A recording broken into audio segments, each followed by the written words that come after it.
کہ میں نبی کتاب والا شریعت والا میرے سامنے ظلم ہو، یہ کیسے ہو سکتا ہے؟ اقتلت نفسا زکیۃ بغیر نفس لقد جئت شیئا نکرا، او یہ کیا کیا تو نے معصوم بچہ قتل کر دیا، آستین چڑھائی نا تو آگے خضر علیہ السلام نے بھی آستین چڑھائی، الم اقل لک انک لن تستطیع معی صبرا، میں نے نہیں کہا تھا تو صبر نہیں کر سکے گا؟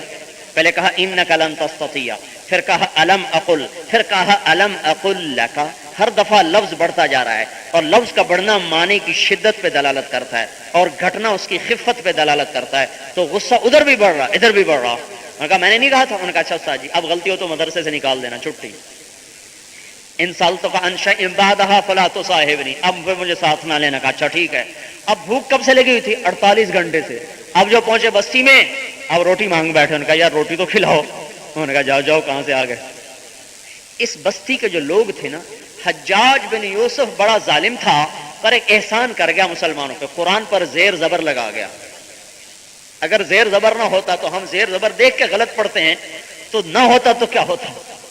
تو اس بستی کے لوگ آئے، کہنے لگے جتنی مرضی دولت لے لو اور ابو کو عطو کر دو، فابوا ان یضیفوہما، بستی والوں نے کھانا کھلانے سے انکار کر دیا، اور اگر ہو جائے اتو ان یضیفوہما تو مطلب ہوگا بستی والوں نے کھانا کھلایا۔ وہ حجاج کہنے لگا تم نے یہ تورات سمجھا ہے جو مرضی نکال دو جو مرضی رکھ لو، وہ یہ اللہ کا قرآن ہے، حجاج کی کیا مجال کے ایک زیر زبر بھی اوپر کر دے۔ جب باہر نکلے تو دیوار گر رہی تھی، تو خضر علیہ السلام نے ہاتھ مارا، وہ دیوار سیدھی ہو گئی۔ پھر کہنے لگے خدا کے بندے، انہوں نے روٹی نہیں کھلائی تو ان کی دیواریں ٹھیک کرتا پھرتا ہے، اب اسے کے پیسے لے لیتا ہم روٹی کھا لیتے۔ کہنے لگے ھذا فراق بینی و بینک، چل تو اور تیرا راستہ اور میرا اور۔ اس میں ایک بات یاد رکھو، اگر ادب نہیں ہوگا تو موسیٰ علیہ السلام جیسا کلیم بھی علم نہیں لے سکا۔ اگر استاد کا ادب نہیں ہوگا، اگر علماء کا ادب نہیں ہوگا تو اللہ علم سے محروم کر دے گا۔ وہ عالم اچھا ہے یا برا یہ تو اللہ کے ساتھ اس کا معاملہ ہے، ہمارے ذمہ ہے کہ ہم اس کا اکرام کریں اس کے علم کی وجہ سے۔ وہ بے عمل ہے با عمل ہے یہ ہماری بحث نہیں، یہ وہ جانے اور اس کا رب جانے، ہمارے ذمہ اس کا اکرام اس کا علم کی وجہ سے۔ تو موسیٰ علیہ السلام جیسا جلیل القدر پیغمبر خضر علیہ السلام سے علم نہ لے سکا کہ ان کا ادب نہ ہو سکا۔ کہنے لگا اچھا میں تمہیں بتاتا ہوں کہ میں نے کیوں کیا۔ کشتی اس لیے توڑی کہ غریب لوگ تھے، بادشاہ پکڑ رہا تھا، بچہ اس لیے قتل کیا کہ اگر ان کا ایک نیک بیٹی دے گا، یہ دیوار اس لیے ٹھیک کی کہ اس کے نیچے یتیموں کا مال تھا۔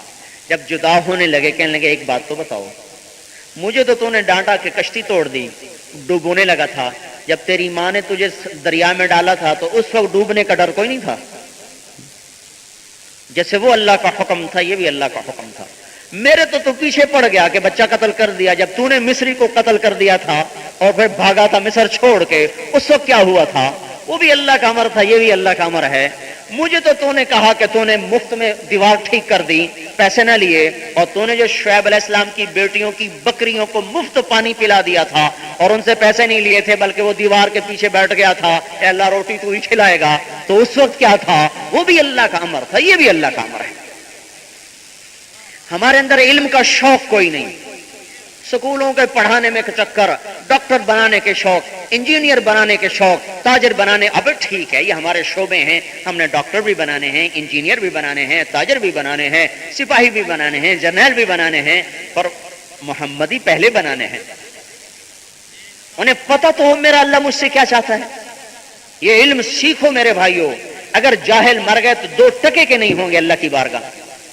جس کو نماز کے فرائض کا پتہ نہ ہو یہ حال ہو، وضو کے فرائض کا پتہ نہ ہو، استنجے کے طہارت کا پتہ نہ ہو، غسل کا پتہ نہ ہو، تو باقی دین کا اسے کیا پتہ ہوگا؟ اس لیے بھائیو علم یہ محنت ہے، اس کے ساتھ قرآن اور ذکر کی محنت ہے کہ قرآن کے ساتھ جی لگاؤ اور اللہ کے ذکر کے ساتھ جی لگاؤ۔ عبداللہ ابن مسعود کی ایک بات سناتا ہوں، اطلب قلبک عند 3 مواطن، 3 جگہ میں دل کو دیکھو، عند سماع القرآن، دیکھو تمہارا قرآن میں دل لگتا ہے کہ نہیں، فی مجالس الذکر، اللہ کے ذکر کی مجلس میں دیکھو تمہارا دل لگتا ہے کہ نہیں. فی اوقات الخلوہ، اکیلے بیٹھ جاؤ اکیلے، پھر دیکھو تمہارا دل اللہ کو یاد کرتا ہے کہ نہیں. اگر فإن لم تجدہ فی ہذہ المواطن، اگر تیرا دل نہ قرآن میں لگے، نہ ذکر میں لگے، نہ تنہائی میں اللہ کی طرف لگے، تو فصل اللہ ان یمن علیک بقلب فإنہ لا قلب لک، تو اللہ سے مانگ اللہ تجھے دل دے، تیرا دل مر گیا. کام سب مردہ ہیں الا ماشاء اللہ. بھائی دل زندہ کرو. یہاں درد ہو نا تو ڈاکٹر کے پاس جاتا ہے، چاہے ویسے ہی درد ہو، ری کا درد ہو، پٹھوں کا درد، بھاگتا ہے میرا دل دیکھنا ذرا. وہ دل مر گیا. اللہ کے نبی کے علم کے مطابق جس دل کو قرآن کا شوق نہیں، ذکر کا شوق نہیں، اکیلے بیٹھ کے اللہ کو یاد کرنے کا شوق نہیں، وہ مر گیا، قصہ تمام ہو گیا. لہذا یہ محنت کرو کہ اللہ کے ذکر سے جی لگ جائے، ایسا زبان کا برد بن جائے. ابو زرعہ رحمت اللہ علیہ کا انتقال ہو رہا، بڑے محدث ہیں، مر رہے، بے ہوش پڑے ہوئے. تین بڑے محدث، محمد ابن سلمہ، منذر ابن شازان، ابو حاتم، تینوں بیٹھے ہوئے کہ استاد جی کو کلمہ کیسے پڑھائیں، ہوش پورا نہیں ہے. اب ایک سبحان اللہ انہوں نے ایک طریقہ اختیار کیا. حدیث پاک من کان آخر کلامہ لا الہ الا اللہ دخل الجنہ، جس کا آخری بول لا الہ الا اللہ ہوگا وہ جنت میں جائے گا، یہ حدیث ہے. تو محمد ابن سلمہ نے اس حدیث کی سند کہتے ہیں وہ استاد جو حضور تک پہنچتے ہیں وہ پڑھی. حدثنی ضحاک بن مخلد عن ابی عاصم عن عبد الحمید ابن جعفر عن صالح ابن ابی غریب. مجھے ضحاک نے بتایا، اسے ابو عاصم نے بتایا، اسے عبد الحمید نے بتایا، اسے صالح نے بتایا، اور آگے چپ ہو گئے، آگے نہیں بولے. تو محمد بن حاتم بولے، اب وہ بولے اب انہوں نے اپنی سند سے حدیث پڑھی. حدثنی بندار، مجھے بندار نے بتایا، عن ابی عاصم عن عبد الحمید ابن جعفر عن صالح ابن ابی غریب، آگے سلسلہ ایک ہے، اور وہ بھی چپ ہو گئے. اب یہ جو تھے نا ساری زندگی حدیث پڑھائی، زبان کا ورد بن گیا، دل دماغ میں اتر گیا ذکر الہی. اب بے ہوش تھے، کانوں میں آواز گئی، لاشعور سے ٹکرائی، لاشعور سے شعور میں آئی، بے ہوشی میں زبان جاری ہو گئی. حدثنی ابو عاصم عن عبد الحمید ابن جعفر، اب یہ ابو زرعہ بول رہے، مر رہے، بے ہوشی میں ہیں. عن عبد الحمید ابن جعفر عن صالح ابن ابی غریب، پہلے دو یہاں چپ ہو گئے، یہ آگے جا رہا ہے. عن کثیر ابن مرۃ الحضرمی عن معاذ ابن جبل قال قال رسول اللہ صلی اللہ علیہ وسلم من کان آخر کلامہ لا الہ الا اللہ دخل الجنہ. اور اس کے ساتھ ہی جان نکل گئی. کلمہ بھی پڑھا، ذکر بھی کیا، علم بھی پڑھایا، اور موت بھی آ گئی. ایسا ذکر کا عادی بنا لو کہ میرے بھائیوں زبان پہ کلمہ پھسلتا چلا جائے. گالی گلوچ کا عادی مت بناؤ. جب امت گالیاں نکالتی ہے اللہ کی نظروں سے گر جاتی ہے. چوتھی محنت اس بات کی ہو رہی ہے کہ اپنے اخلاق سنوارو بھائی. مسلمان اخلاق کے مجموعہ کا نام ہے. مسلمان بد اخلاق کو نہیں کہتے، بد اخلاقی کا اور اسلام کا کوئی جوڑ نہیں. جو سلام کرے اسے سلام کرو، یہ کوئی اخلاق نہیں. جو پوچھے اس کو پوچھو، یہ کوئی اخلاق نہیں. جو دے اس کو دو، یہ کوئی اخلاق نہیں. ہمارے نبی نے اخلاق کی تین بنیادیں بتائیں. تصل من قطعک، توڑنے والے سے جوڑو. تعطی من حرمک، نہ دینے والے کو دو. تعفو عن من ظلمک، جو ظلم کرے معاف کر دو، اور بدلہ اللہ سے لے لو. اللہ کے نبی نے کہا میری ضمانت لے لو. اس سے بڑی ضمانت کیا ہوگی؟ اللہ کا رسول کہہ رہا ہے میری ضمانت لے لو، تم اخلاق ٹھیک کر لو، جنت الفردوس میں مجھ سے گھر لے لو. اور جس کی ضمانت اللہ کا رسول دے اس کو اللہ بھی رد نہیں کرے گا. اپنے فضل سے اللہ اس کو رد نہیں کرے گا. الزعیم کا میں ذمہ دار ہوں کہ اخلاق بناؤ. اخلاق کیا ہے؟ توڑنے والے سے جوڑو، نہ دینے والے کو دو، ظلم کرنے والے کو معاف کرو، برے کرنے والے سے اچھے بن کے چلو. یہ اخلاق کی بنیاد ہے. اس پر جنت الفردوس کا وعدہ ہے. ہمارے اخلاق غلط ہیں کہ جو پوچھے اس کو پوچھو، جو نہ پوچھے نہ پوچھو، چاہے سگا بھائی کیوں نہ ہو. جو سلام کرے اسے سلام کرو، جو سلام نہ کرے اسے نہ کرو. یہ بہت بڑی گراوٹ. ایک دفعہ امام حسین اور امام حسن میں لڑائی ہو گئی، مطلب تو میں تکرار ہو گئی، انسان ہی تھے. تو لوگوں نے حضرت امام حسین سے کہا تو چھوٹا ہے وہ بڑے ہیں، تو جا کے معافی مانگ. کہنے کہ واللہ مجھے معافی مانگنے میں کوئی شرم نہیں، لیکن مجھے خیال آتا ہے جو معافی مانگنے میں پہل کرتا ہے نا اس کا جنت میں درجہ بڑا ہو جاتا ہے. تو میرا جی نہیں چاہتا کہ جنت میں میرا مقام میرے بھائی سے اوپر ہو، میرا بڑا بھائی نیچے ہو، میں اوپر ہوں، میرا یہ جی نہیں چاہتا۔ میں وہ مقام اپنے بھائی کو ہی دینا چاہتا ہوں۔ جب امام حسن رضی اللہ عنہ کو پتا چلا تو وہ وہیں سے بھاگے ہوئے آئے اور آ کر ان کو گلے لگایا، پیار کیا اور معافی مانگی۔ تعفو عن تصل من قطعك وتعطي من حرمك وتعفو عن من ظلمك۔ امام زین العابدین کو ایک آدمی گالیاں نکالنے لگا، وہ ادھر منہ کر کے بیٹھ گیا، وہ بھی کوئی پنجابی ہوگا، انہوں نے کہا تینوں آخ رہے ہیں، تینوں مطلب اب تو بھی تو کچھ ایاک اعنی، تجھے گالیاں نکال رہا ہوں۔ انہوں نے فرمایا مجھے بھی پتا ہے، میں بھی تمہیں ہی معاف کر رہا ہوں کہ میری زبان گندی نہ ہو، تیری تو ہوگی میری نہ ہو۔ تو وہ ایک دم پاؤں چومنے لگا، کہا واقعی اے آل بیت کے یہی اخلاق ہونے چاہیے، آل رسول کے یہی اخلاق ہونے چاہیے۔ یہ ہر انسان کے لیے یہ اخلاق اللہ نے مطالبہ کیا ہے کہ اپنے اخلاق بناؤ۔ یہ لوگ جنت، الحسن والحسین سیدہ شباب اہل الجنہ، جنت کے نوجوانوں کے سردار ہیں، جن کو خوشخبری مل گئی وہ تو یوں ایک دوسرے سے معافی مانگ رہے ہیں۔ تو بھائیو معاف کرنے کا معاشرہ قائم کرو، ہمارا معاشرہ انتقامی ہے، اللہ کے واسطے اس سے توبہ کرو۔ یہ انتقامی عدالتوں میں جا رہا ہے، عدالتوں میں کس کو عدل ملا؟ جو جھوٹ پہ عدالتیں چل رہی۔ کتنا بڑا ظلم ہے کہ ایک وکیل کو پتہ ہے کہ یہ قاتل ہے، پھر اس سے پیسے لے کر اس کا مقدمہ لڑ رہا۔ زمین نہیں پھٹتی، آسمان نہیں ٹوٹتا کہ ایک ظالم کے لیے ایک آدمی دفاع کر رہا ہے،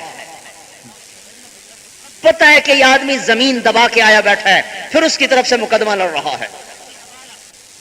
ان عدالتوں میں مت جاؤ، اللہ پہ چھوڑ دو، ان میں ظلم کے سوا کچھ نہیں ہے۔ جب دل اندھے ہو جاتے ہیں تو عمارتوں میں عدالت نہیں ہوتی، عدالت دل سے اٹھتی ہے۔ آج دل اندھے ہیں۔ جب کسی قوم میں عدل مٹتا ہے تو وہ قوم اللہ کی نظروں سے گر جاتی ہے اور اللہ کے عذاب کا شکار ہو جاتی ہے۔ اور انسانی قانون بھی کبھی عدل دے سکتا ہے، انسانی قانون سے بھی کبھی انصاف مل سکتا ہے۔ اللہ کا قانون ہے جو کامل اکمل ہے، لہذا عدالتوں میں نہ جاؤ، آپس میں صلح صفائی سے کوئی بات طے کر لو، ان میں سوائے ظلم کے کچھ نہیں ملے گا، بات بڑھتی جائے گی۔ اللہ پہ چھوڑ دو، دبا لیا ہے نا تو کیا مرے گا نہیں؟ کیوں بھائی مرے گا نہیں؟ کہاں لے جائے گا؟ سب کچھ لوٹ لیا، اچھا بھائی لوٹ لیا تو نہیں مرے گا؟ میرا جو لٹ گیا اور وہ سب کچھ لے گیا تو کب تک لے کے جائے گا؟ کتنا لے کے جائے گا؟ ایک بالشت زمین جس کی دبا لی اور مر گیا، واپس نہ کی، تو 7 زمینوں کا توق بنا کے اللہ گلے میں ڈال دے گا، کھڑا ہو جا، تیری نماز آج تجھے نہیں چھڑائے گی، تیرا حج تجھے نہیں چھڑائے گا، یہ بالشت زمین واپس کر۔ اب کہاں سے واپس کرے؟ وہ تو دنیا میں تھی۔ معاف کرنا سیکھو، اللہ کے واسطے معاف کرنا سیکھو۔ فاعفو واصفحوا، فاعفو واصفحوا۔ دنیا میں جنت کا مزہ آ جائے گا اگر معاف کرنے کی عادت پڑ گئی۔ اس لیے اپنے اخلاق بناؤ اللہ کے واسطے۔ کیا بتاؤں مسلمان کیسے تھے؟ جب بنو امیہ کا زوال آیا اور بنو عباس حکمران ہو گئے تو وہ ان کو چن چن کے قتل کر رہے۔ تو سلیمان بن عبد الملک کا بیٹا ابراہیم وہ بھاگا، عراق کا گورنر تھا کوفے میں، تو اس کے پیچھے لوگ لگے ہوئے تھے۔ تو ایک راستے سے گزر رہا تھا تو سامنے ایک نوجوان بڑا خوبصورت 20-25 گھوڑ سوار اس کے ساتھ، اس بیٹا میں خائف ہوں، مجھے امن چاہیے۔ ان کا چچا آ جائیں میں آپ کو امن دیتا ہوں۔ وہیں اپنا ان کو گھر لے گیا، ایک خادم ان کے لیے مقرر کر دیا۔ صبح وہ نوجوان نکلتا ہتھیار سجا کے 20-25 اپنے غلاموں کو لے کر شام کو واپس آتا۔ 8 دن گزر گئے تو یہ ابراہیم کہنے لگے بیٹا تو صبح نکلتا ہے شام کو آتا ہے ہتھیار لے کے، کیا بات ہے؟ کہنے لگے چچا مجھے پتا چلا ہے کہ میرے باپ کا ہلاک کر ڈالو، تمہارے خالق کے نزدیک تلاش میں نکلتا ہوں کہ ملے تو اس کو قتل کر کے اپنے باپ کا بدلہ برابر کروں۔ کہنے لگے تیرے باپ کا قاتل کون ہے؟ کہنے لگا ابراہیم بن سلیمان، یہی جس کو پناہ دی۔ تو کہنے لگے ابراہیم بن سلیمان کہ میرا دل بھر آیا کہ اس بچے کے اخلاق نے مجھے اتنا متاثر کیا کہ میں اپنے آپ کو چھپا نہ سکا۔ تو میں نے کہا بیٹا پھر تیرا کام آسان ہو گیا، تیرا مجرم تیرے سامنے ہے، اپنا بدلہ لے لے۔ تو اس کے ہونٹوں پہ غمگین سی مسکراہٹ آئی. کہنے لگا چچا اکیلے رہتے رہتے معلوم ہوتا ہے دل گھبرا گیا, خودکشی کرنا چاہتے ہو؟ کہا نہیں میرا بیٹے, میں تیرے اخلاق سے متاثر ہوا ہوں, میں ہی ابراہیم بن سلیمان ہوں, اور میں نے تیرے باپ کو قتل کروایا تھا عراق کی گورنری میں, تو اٹھ اپنا کام کر. تو وہ غصے سے کانپنے لگا, ایک دم کھڑا ہوا, تلوار پہ ہاتھ رکھا اور اندر جنگ شروع ہو گئی. اندر کا غصہ کہے انتقام لو, اور دین کہے, اخلاق کہے کہ تو امن دے چکا ہے معاف کرو, کانپ رہا. اسی طرح کھڑے کھڑے کھڑے پسینہ پسینہ ہو گیا, وہ اندر کی لڑائی ہو رہی, آخر ایمان کو فتح ہوئی اور وہ چپ کر کے بیٹھ گیا. کہنے لگا چچا تو اور میرا باپ ان قریب ایک بڑے بادشاہ کی عدالت میں پہنچو گے جہاں وہ خود تم سے نمٹ لے گا. میں تمہیں پناہ دے چکا ہوں, اب میرا ہاتھ تجھ پہ نہیں اٹھ سکتا. یہ اخلاق تھا. اور سنو, یہ تو مسلمان ہے.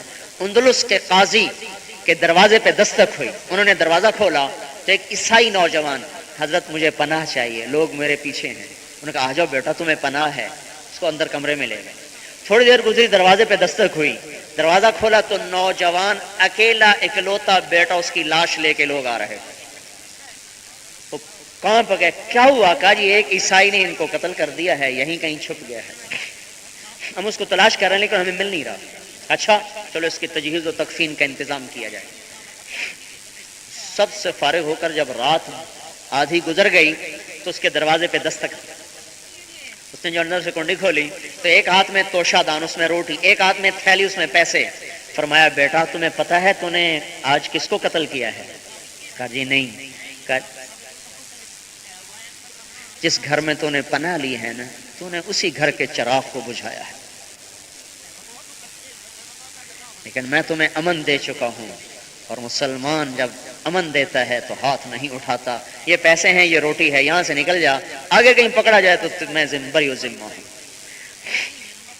تو میرے بھائیو, اللہ کے واسطے اپنے اخلاق, اپنے جھگڑے ختم کرو, اللہ کے سامنے رکھ دو, نمازیں پڑھ پڑھ کر اللہ سے مانگو, مخلوق سے ہونٹ سی لو, یا تو اللہ دنیا میں دلوا دے گا یا پھر آخرت تو ہے ہی ہے. اور یاد رکھنا کبھی ظالم نہیں پنپ کے دیا, ہمیشہ ظالم کی جڑ اکھڑی ہے. نسلیں اللہ نے مٹا دی, نسلیں. بنو امیہ نے ظلم کیا, او ہو آج بنو امیہ کا ایک فرد عرب میں نظر نہیں آتا, بنو امیہ کی ساری نسل ختم ہو, ایک فرد نظر نہیں آتا بنو امیہ کا. پھر وہ عرب ملکوں میں. اور بھائی پانچویں چیز محنت اس بات کی ہے کہ ہر عمل کو اللہ کی رضا کے لیے کرو, مخلوق سے کچھ نہ چاہو. لا نريد منکم جزاء ولا شکورا, ہم کچھ نہیں چاہتے, نہ آہ نہ واہ, کچھ نہیں, اللہ تو راضی ہو جا بس. سید اللہ شاہ بخاری رحمۃ اللہ کہتے تھے, تقریر کروں تو کہتے ہو واہ شاہ جی, جیل میں جاؤں تو کہتے ہو آہ شاہ جی, ووٹ مانگوں تو کہتے ہو نا شاہ جی, اسی آہ واہ میں ہو گئے تب شاہ جی. تو نہ ہمیں آہ چاہیے نہ واہ چاہیے, ہمیں تو اللہ ہی چاہیے. نماز پڑھنی ہو تو اللہ مطلوب ہے, تبلیغ میں گئے تو اللہ مطلوب ہے, ذکر کیا تو اللہ مطلوب ہے, سخاوت کیا تو اللہ مطلوب ہے, تہجد پڑھی تو اللہ مطلوب ہے, صدقہ کیا تو اللہ مطلوب ہے, اخلاق ہے تو اللہ مطلوب ہے, حج ہے تو اللہ مطلوب ہے. ہر نیکی کے کام میں یا اللہ تو راضی ہو بس, اور ہمیں کچھ نہیں چاہیے. ایک محنت اس بات کی ہے. اور آخری چیز اس بات کی ہے کہ ہم ایک سبق بھول گئے, صدیاں ہوئیں, مدت ہوئی صیاد نے چھوڑا بھی تو کیا, تاب پرواز نہیں راہ چمن یاد نہیں. پنجرے میں پڑے پڑے پر ایسے بیکار ہو گئے کہ باہر نکلا تو اڑ نہیں سکتا. اڑنے کی طاقت ہے تو راستہ چمن کا یاد نہیں کہ میں کس چمن کا پنچھی ہوں. دکانوں کے گھروں کے پنجروں نے ایسا باندھا کہ ہمیں یاد ہی نہیں کہ ہم تبلیغ کے لیے دنیا میں بھیجے گئے, ہمیں یاد ہی نہیں کہ ہم دعوت اللہ کے لیے دنیا میں بھیجے گئے, ہمیں یاد ہی نہیں کہ ہم جہاد فی سبیل اللہ کے لیے دنیا میں بھیجے گئے. سوائے کمانے کے کوئی غم ہی نہ رہا. یہ بھولا سبق کہ یہ مسلمان کا مرد عورت بچی بچہ بوڑھی بوڑھا پوری دنیا میں اسلام پھیلانے کی استعداد رکھتا ہے.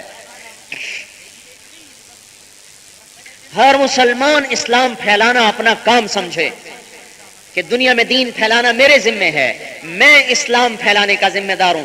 تبلیغی جماعت کی وجہ سے تبلیغ میرے ذمے نہیں ہے، ختم نبوت کی وجہ سے تبلیغ میرے ذمے ہے۔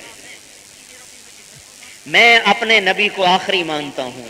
ایک آدمی اللہ کے رسول کو رسول مانے، آخری نہ مانے تو کافر ہو جائے گا۔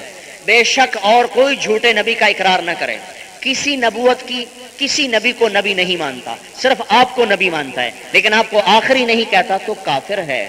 تو آخری نبی ہونے کا تقاضا کیا ہے؟ دیکھو ہمارے کلمے کے 4 حصے ہیں، 3 ظاہر ہیں، 1 باطن ہے، 3 ظاہر ہیں، 1 مخفی ہے، 3 جسم کی طرح ہے، 4تھا روح کی طرح ہے۔ جیسے میں 2 ہوں، 1 میں ہوں، 1 میری روح ہے، جسم نظر آ رہا، روح اندر ہے۔ لا الہ الا اللہ محمد الرسول اللہ، یہ ظاہر ہے۔ لا نبی بعدہ، یہ 4تھا حصہ کلمے کے مفہوم میں ہے، لفظوں میں نہیں، مفہوم میں شامل ہے۔